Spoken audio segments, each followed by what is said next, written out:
Ողջույն, Գործարար Ալիքի եթերում Mix Marketing-ն է։ Այս հաղորդման շրջանակներում մենք խոսում ենք բիզնեսի, մարքեթինգի, տնտեսության եւ այն մարդկանց մասին, ովքեր ձևավորում են Հայաստանի տնտեսական զարգացման օրակարգը։ Այսօրվա թեման ինչ որ կերպ վերաբերվում է յուրաքանչյուրիս, մենք յուրաքանչյուրս գնում ենք ամենօրյա ռեժիմով հայկական տարբեր մթերքներ, հյութ, սննդամթերք, գինի, պահածո, ջրեր եւ այլն, կատնամթերք եւ այլ սննդամթերք, բայց շատերը չեն պատկերացնում, թե մինչ մեր սեղաններին հասնելը ինչ ճանապարհ են անցնում այդ մթերքները եւ ինչ խնդիրների է բախվում արտադրողը, ինչ հնարավորություններ ունի Հայաստանի շուկայում եւ նաեւ միջազգային շուկայում։ Այս ամենի մասին այսօր զրուցելու ենք մարքեթինգի ոլորտում փորձագետ Զավեն Բաղարյանի հետ։ Ողջույն Զավեն։ Ողջույն Գայանե ջան։ Ուրախ եմ ձեզ տեսնելու այստեղ։ Սկսենք հիմնական, այսպես առաջին ավելի ընդհանուր հարցից, երբ որ ասում ենք ագրովերամշակող արդյունաբերություն, ինչ ենք հասկանում դրա տակ, որպեսզի մեր ռադիոլսողին եւ դիտողին ավելի պարզ լինի։ Շատ բարի, ուրեմն ագրովերամշակող արդյունաբերությունը ինքը իրենից ներկայացնում է սննդի արդյունաբերության եւ գյուղատնտեսության կապող օղակը։ Այսինքն գյուղատնտեսական պրոդուկտները որոշակի վերամշակումից հետո կոչվում են որպես ագրովերամշակող արտադրանք։ Դրանց մեջ է մտնում օրինակ կատնամթերքը, ալկոհոլային եւ ոչ ալկոհոլային խմիչքները, պահածոները, ինչ որ չափ, չնայած տարբեր մասնագետներ տարբեր կարծիք ունեն, շոկոլադի արտադրությունը մասսայական, իհարկե այստեղ հատուկ դեր ունի նաև հյութերի ինդուստրիան, որը բավականին հաջող է Հայաստանի Հանրապետությունում, այսինքն այն պրոդուկտներ դա են արտադրատեսականին, որը մենք մշտապես առօրյա ռեժիմով սպառում ենք։ Առօրյայում սպառվող սննդամթերքներն են վերամշակվող, այո։ Զավեն, ըստ քեզ ինչու է այս ոլորտը ռազմավարական Հայաստանի տնտեսության համար։ Շատ բարի, վերջի զարգացումներով պայմանավորված արդեն ագրովերամշակող ոլորտը առաջնահերթ պայմանավորում են պայմանային ինքնաբավության տեսանկյունից եւ բացի դրանից Հայաստանի Հանրապետության տնտեսական կառուցվածքում ագրովերամշակող արդյունաբերությունը կամ սննդի արդյունաբերությունը միշտ իր բուրին տեղն է ունեցել։ Վերջին ցուցանիշներով 2025 թվականի մասին է խոսքը, ուրեմն ոլորտում սննդի արդյունաբերության ոլորտում գործունեություն է ծավալում 1600-ից ավել կազմակերպություն, որոնց զգալի մասը փոքր ու միջին բիզնեսի տեսքով, իսկ ընդհանուր դրանց արտահանման ծավալը կազմում է, եթե չեմ սխալվում, $2 միլիարդ, այնտեղ 1 միլիարդ 990 միլիոն եւ ավելը ուղղակի դոլարային կվանտացիայի ժամանակ 1.99 միլիարդ եղավ, այսինքն մոտ $2 միլիարդ, եւ բացի դրանից ագրովերամշակող արդյունաբերությունը գյուղատնտեսության շարունակական զարգացում ապահովող շղթան է։ Իսկ ձեր նշած կազմակերպություններից քանի տոկոսն է արտահանում իրականացնում, կա այդպիսի ցուցանիշ։ Ցուցանիշը կա, բայց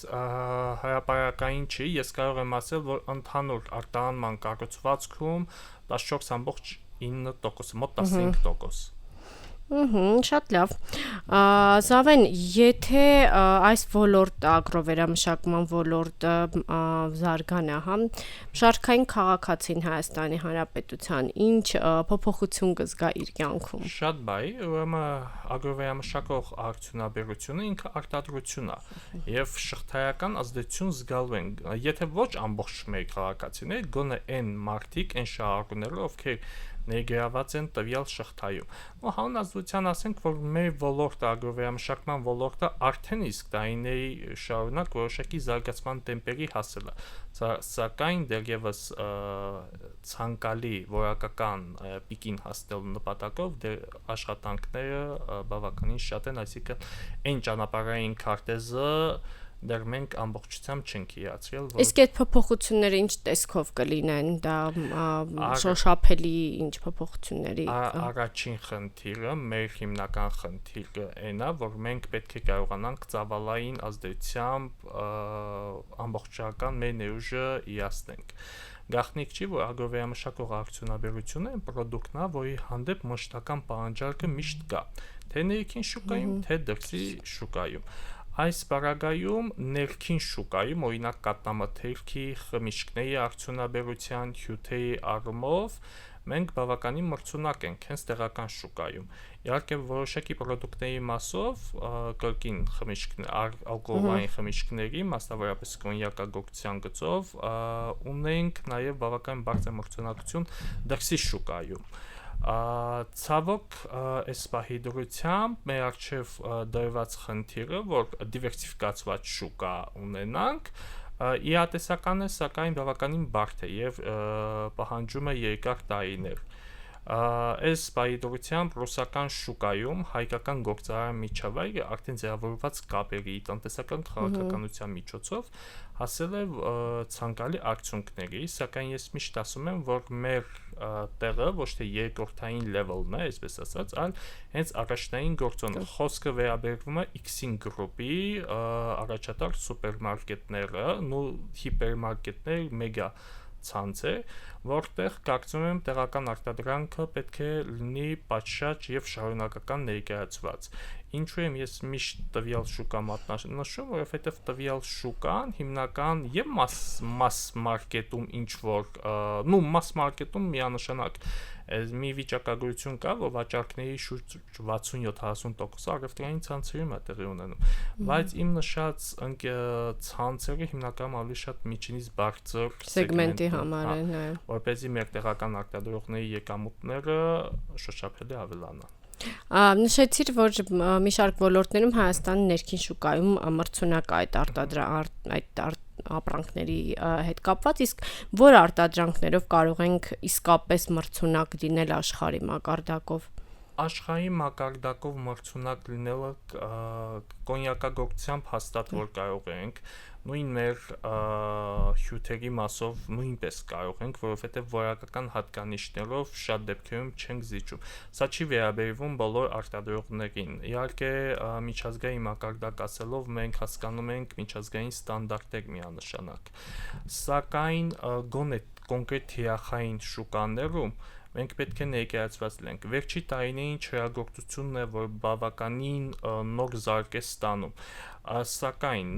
միջազգային մրցունակության տեսանկյունից, քանի որ մենք ծավալային ազդեցությամբ ու օբյեկտիվորեն զիջում ենք, քանի որ հումքը կապված մեր տարածքի հետ սահմանափակ է, մենք պետք է ունենանք մեր հստակ թիրախային նիշաները։ Եվ մեր խնդիրը պետք է լինի գոնե միջնաժամկետ կտրվածքով միջինից բարձր սեգմենտի վրա կենտրոնանալը։ Այս պայդրությամբ տեղական արտադրողները արտաքին շուկաներում հետևյալ կառուցվածքին են հանդիպում։ Կա առաջնային level-ը, ինչպես ասացի, X-ին գրուպը, ինչ որտեղ արդեն մագնիտ ցանցը Ռուսաստանում, կա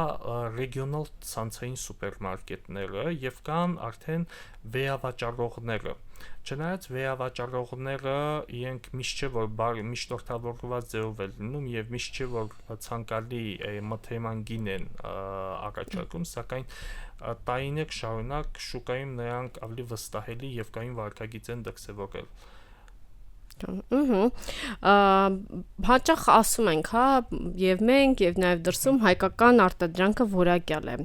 Արդյոք միայն որակյալ արտադրանք ունենալը բավարար է, որպեսզի մեր արտադրանքը հաջողի միջազգային շուկայում։ Որակական գործոնը խիստ կարեւոր է, սակայն ոչ բավարար։ Ինչպես նշեցի, մենք չունենք կոնկրետ թիրախային սեգմենտների վրա կենտրոնացում, ինչը հիմնական մեր խոցելի կողմերից է։ Որակական հատկանիշները պահպանելով եւ ինչու՞ չէ նաեւ կատարելագործելով, մենք պետք է կարողանանք հստակ ունենալ մեր կոնկրետ սեգմենտները, ուզ դրա համապատասխան բրենդինգային քաղաքականություն իրականացնել։ Ստեղ շատ կարևոր մի նրբություն կա։ Եթե նախկինում դեռևս Հայաստանի Հանրապետությունում մարքեթինգի զարգացման փուլում էր եւ բրենդինգը առավելություն էր դիտվում, բարձր մակարդակի բրենդինգը, հիմա շուկայական իրավիճակը փոխվել է եւ ներքին եւ արտաքին շուկայում։ Այսինքն մենք պետք է կարողանանք մեր բրենդինգը ոչ միայն ճկուն կազմակերպել, այնպիսի մարտավարություն կիրառել, որը հնարավորություն կտա ցանցային մեգա սուպերմարկետների դարակաշարում մրցել միջազգային գիգանտ բրենդների, ինչպես նաև ռեգիոնալ բրենդների հետ։ Տվյալ դեպքում արդեն բրենդինգը կարող ենք ասել, որ իր որակական արդյունավետությունը կտա։ Շատ լավ, եթե դուք Զավեն օրինակ այսօր ներդրող լինեիք, որ ուղղության մեջ ներդրում կանեիք։ Եթե ագրովեամշակող արդյունաբերության մեջ միանշանակ կոնյակագործությունը, որովհետև տարիներ շարունակ տվյալ ոլորտը ապացուցել է իր արդյունավետությունը եւ շուկայական իրավիճակների գնահատումը ցույց է տալիս, որ ձևավորված է կայուն պահանջարկ։ Գուցե կոնյակագործության ոլորտը չի հանդիսանում պայմանային ինքնաբավության կարևորագույն տարրից, սակայն տվյալ պրոդուկտի հանդեպ եւ ներքին եւ արտաքին շուկայում ձևավորված է կայուն պահանջարկ։ Այսօրվա արտադրողները մի շարք մարտահրավերների հետ են, առնչվում, տեսնում ենք մի շարք սահմանափակումներ եւ այլն, իսկ որոնք են այն խնդիրները, որը բոլորը տեսնում են, բայց քիչ են խոսում դրա մասին։ Առաջին հերթին իմաստական հետազոտությունների արդյունքում բացահայտել են, որ ոլորտում ձևավորված է վարկային գերծանրաբեռնվածություն, հատկապես փոքր ու միջին ձեռնարկությունների շրջանում։ Չնայած Հայաստանի Հանրապետությունում ագրովեամշակման ոլորտի աջակցման նպատակով կիրառվող երկու հիմնական ծրագրերի՝ մթերման գծով եւ լիզինգի աջակցության ծրագրերին, այնուամենայնիվ, որ կարծում եմ կարևորագույն, այսպես ասած, շարժիչ ուժն է ոլորտի, այնուամենայնիվ ընկերությունների շրջանում վարկային գերծանրաբեռնվածությունը գնալով աճում է։ Հիմնականում սա ոլորտի զսպող գործոններից է, որովհետև երբ որ ձևավորված է համախառն եկամուտների մի զգալի մասը վարկային միջոցների սպասարկման կամ մարմանն է գնում, ապա արդեն ազատդրամական միջոցները բիզնեսի զարգացման կամ շուկային ընդլայնման համար խստագույնս սահմանափակվում են։ Բացի դրանից ոլորտում կա նաև որոշակի ձևավորված այլ մարտահրավերներ, մասնավորապես առաջի գործոնը, եթե նշում ենք փոքր ու միջին բիզնեսի մասին է, սա ցանցային սուպերմարկետներում հայտնվելու խնդիրն է։ Եվ ներքին եւ արտաքին շուկաներում, հատկապես արտահանելի շուկաներում, ցանցային սուպերմարկետների մուտք գործելու առումով առանցքային դերակատարություն կամ ավելի կոնկրետ որոշ դերակատարությունը արտոնագրված կարգավիճակ ունեցող դիստրիբյուտորներին է պատկանում, որոնք արդեն ունեն համապատասխան պայմանագրային բազա ցանցային սուպերմարկետների հետ, համարվում են շուկայում անբաժան մաս եւ մեգացանցերի կարևորագույն, այսպես ասած, վստահելի գործընկերը։ Նրանք հիմնական կարևորագույն միջնորդային ֆունկցիան են կատարում։ Շատ դեպքերում ծավալային ազդեցությամբ ավելի մեծ, սակայն արտոնագրված կարգավիճակ ունեցող դիստրիբյուտորների հետ համապատասխան փոխհարաբերություններ չունեցող արտադրողները դուրս են մղվում ցանկալի շուկայական մասնաբաժնից։ Հիմա դա մենք ընդունենք թե ոչ եւ արևմտյան, եւ ավանդական, եւ ներքին շուկաներում տվյալ դիստրիբյուտորների դերը ուղղակի անքննելի է։ Իսկ ինչ համակարգային փոփոխություններ են անհրաժեշտ, որպեսզի ոլորտը ավելի բարձր մակարդակի հասնի։ Շատ բարի, ինչպես հաղորդման սկզբում նշեցինք, լիզինգի միջոցով արտադրական ենթակառուցվածքների վերազինվածությունը բավական նոր մակարդակի հասել է որոշ դեպքերում, սակայն տվյալ գործոնը շարունակական է։ Հաջորդ կարևորագույն գործոնը մենք պետք է կարողանանք խնդիր դնել եւ համապատասխան ճանապարհային քարտեզների միջոցով հասնել ծավալային ավելի, այսպես ասած, ցանկալի արդյունքների, որովհետեւ նույն արտահանման շուկաներում կարևորագույն գործոնը այդ ծավալային նվազագույն քանակն է, նույն իմ նշած դիստրիբյուտորական ցանցը տեղական արտադրողից որակին զուգահեռ, իսկ որոշ դեպքերում առաջնահերթ ծավալային ազդեցություն են պահանջում, այսինքն քանի միլիոն շիշ գինի կամ քանի տոննա պրոդուկտ այս կամ այն պրոդուկտից։ Հենց տվյալ խնդիրն է, որ պետք է կարողանանք լուծել։ Մի կողմից այնպես է ստացվում, որ մենք հաղորդման շրջանակներում չափից շատ ենք քանակական գործոնին անդրադառնում կամ դիստրիբյուտորական ցանցին, սակայն ժամանակակից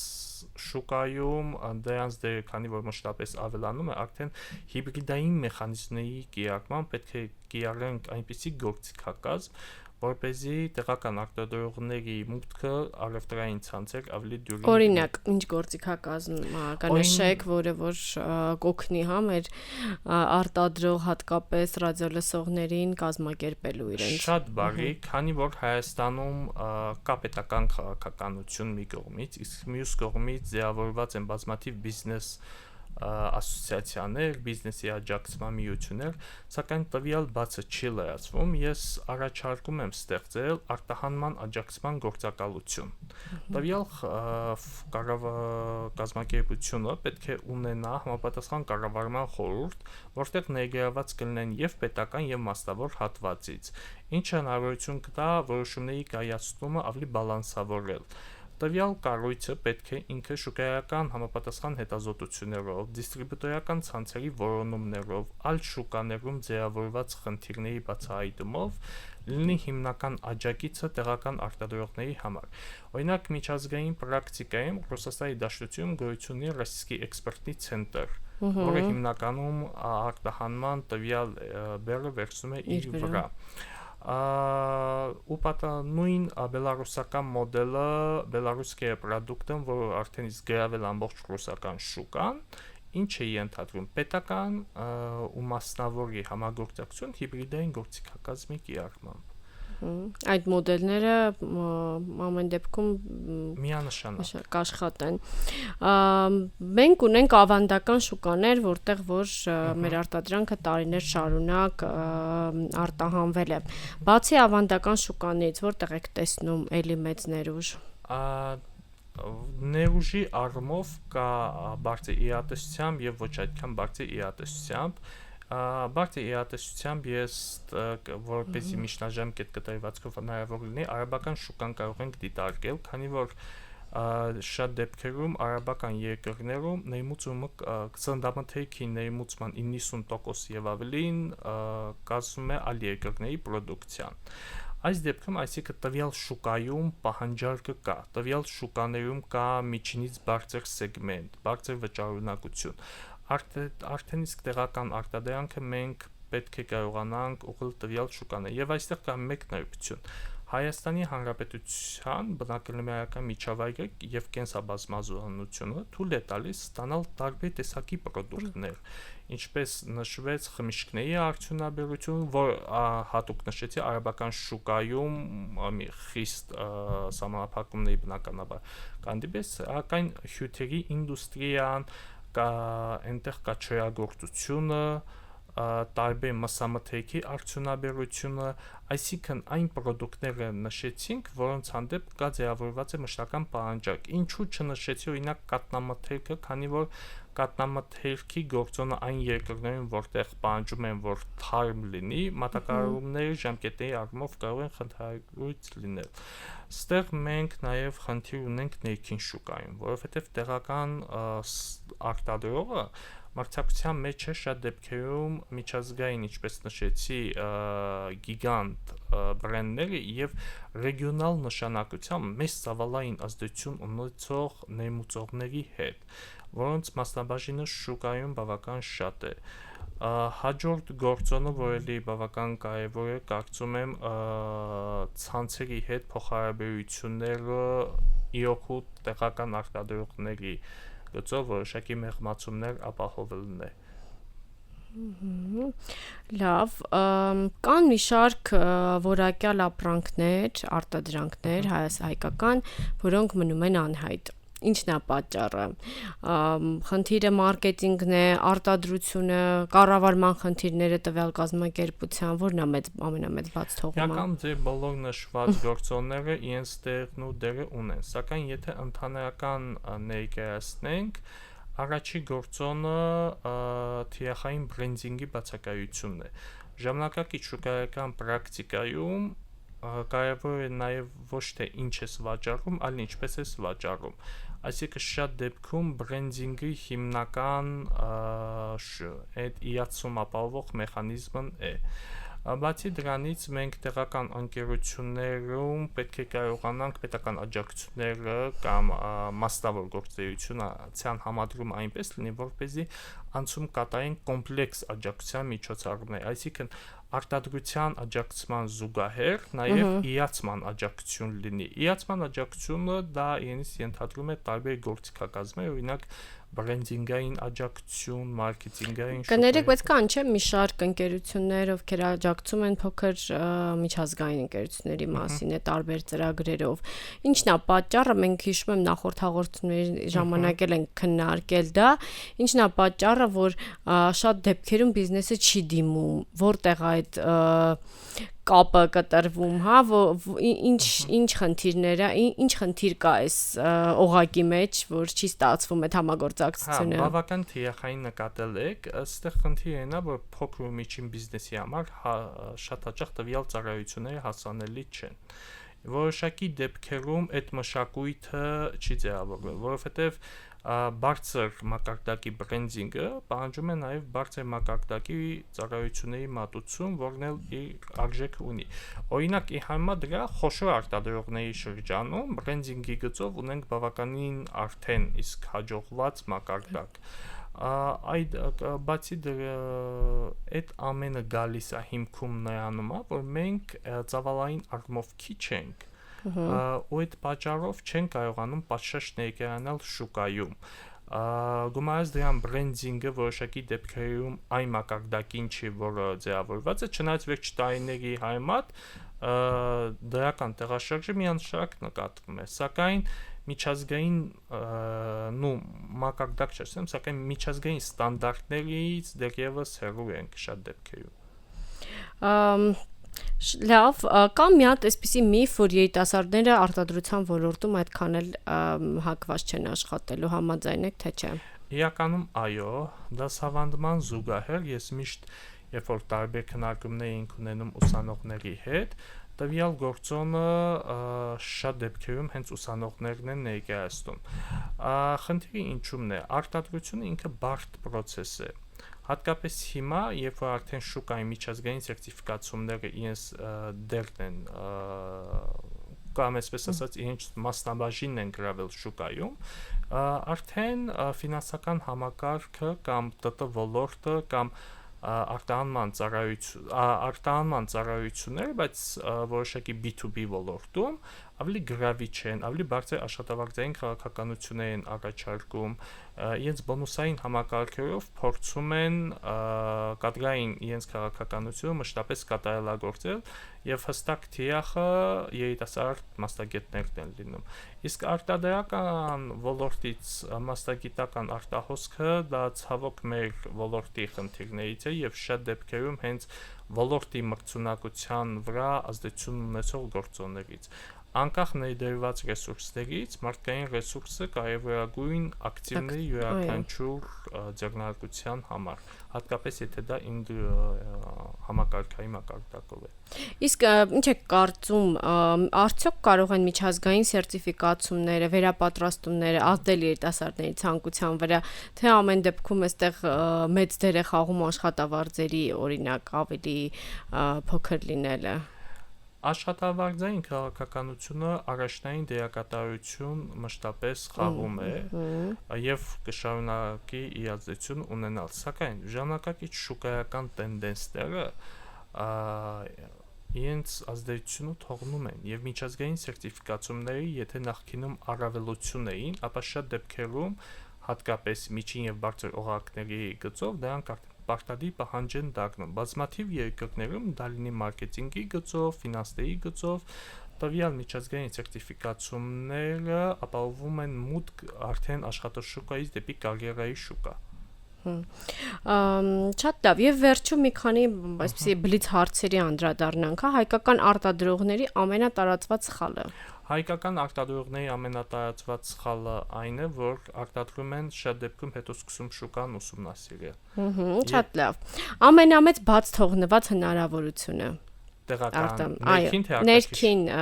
Ներքին արտադրողի մոտ առհասարակ ամենամեծ բաց թողնված հնարավորությունը ըստ ձեզ։ Համապատասխան շուկայական մասնաբաժինը մենք չենք ձևավորել։ այսինքն տեղական արտադրության այս մրցակցային առավելություն կոչվածը չենք ձևավորել։ Իհարկե, տեղական արտադրության առավելություն ասելով մենք պետք է հաշվի առնենք մրցունակություն բոլոր գործոններով պայմանավորված եւ որակական, եւ գնային, եւ բրենդինգային փաթավորման առումով։ Որ երկրի փորձից պետք է սովորենք։ Ես կարծում եմ մենք ոչ թե կոնկրետ երկրի փորձի վրա, այլ միքս մոտեցում պետք է լինի մեր տարբեր երկրներ տարբեր հաջողված նախագծեր ունեն եւ տվյալ նախագծերի ադապտացնելով տեղական շուկայի յուրահատկությունների հետ մենք որակապես անցում պետք է կատարենք արդեն ֆրանչայզինգային մոդելի կամ միկրոֆրանչայզինգի կիրառմանը հիմա դա տվյալ մոդելը ավելի արդյունավետ է եւ Ֆրանսիայում եւ Իտալիայում եւ նախքին ԽՍՀՄ երկրներում։ Մեկ խորհուրդ սկսնակ արտադրողին։ Ուսումնասիրել շուկան եւ ուսումնասիրել շուկան։ Սկսել է տեղից ամենայն դեպս։ Մեկ խորհուրդ արդեն արտահանող ընկերություններին։ Արտահանող ընկերություններին, հատկապես եթե ավանդական շուկայում է, ինչպես հաղորդման ընթացքում նշեցինք, մենք գործում ենք երկրորդային մակարդակում։ Սակայն մեր խնդիրն է նույն ավանդական ռուսական շուկայում անցում կատարել բարձր սեգմենտների շուկա։ Տվյալ դեպքում հայկական պրոդուկտի հանդեպ ձևավորված դրական իմիջը, տարիների ընթացքում ձևավորված գործարար կապերը իրական հնարավորություն են ընձեռում, որպեսզի տեղական արտադրանքի հանդեպ եւ պահանջարկը ավելանա եւ ավելի բարձր գին ավանդական շուկաներում պատրաստ լինեն վճարել։ Այսինքն մեր խնդիրն է ավանդական շուկաներում մեր ներուժը ամբողջությամբ օգտագործել։ Եվ վերջին հարցը Զավեն հետեւյալն է. ինչպիսին է պատկերացնում հայկական ագրովերամշակող արդյունաբերությունը 10 տարի անց։ Հայկական ագրովերամշակող արդյունաբերությունը 10 տարի անց, եթե առանց ֆորս մաժորային իրավիճակներ լինի, այսինքն շահութաբերությունը պահպանվի, կարծում եմ մի 3 գլուխ ավելի բարձր մակարդակի։ Սակայն դա պայմանավորված է նրանով, թե մենք ինչքան թիրախային շուկաներում կարող ենք ներգրաված լինել։ Իրական խնդիրը ոչ թե պրոդուկտի որակական հատկանիշի մեջ պետք է փնտրել, որ չնայած շատ կարևոր, այլ կոնկրետ մենք ինչքան շուկաներում ենք ներկայացված եւ տվյալ շուկաների ինչքանով են երկարաժամկետ ու կայուն։ Շատ լավ, շատ շնորհակալ եմ հետաքրքիր եւ բովանդակալի զրույցի համար։ Մենք այսօր խոսեցինք ոչ միայն արտադրության, ագրովերամշակման, այլ նաեւ մարքեթինգի, բրենդավորման, արտահանման, առհասարակ մարդկային կապիտալի եւ Հայաստանի տնտեսական զարգացման մասին։ Վստահ եմ, որ այսօրվա մեր զրույցը օգտակար էր ոչ միայն արտադրողներին եւ արտահանողներին, այլ սովորական քաղաքացիներին, ովքեր ապրում են մեր միջավայրում, ովքեր առհասարակ հետաքրքրված են հայկական արտադրանքի ապագայով, հայկական տնտեսության ապագայով։ Ձեզ հաջողություն եմ մաղթում, իսկ մենք կհանդիպենք հաջորդ շաբաթ, տեսություն։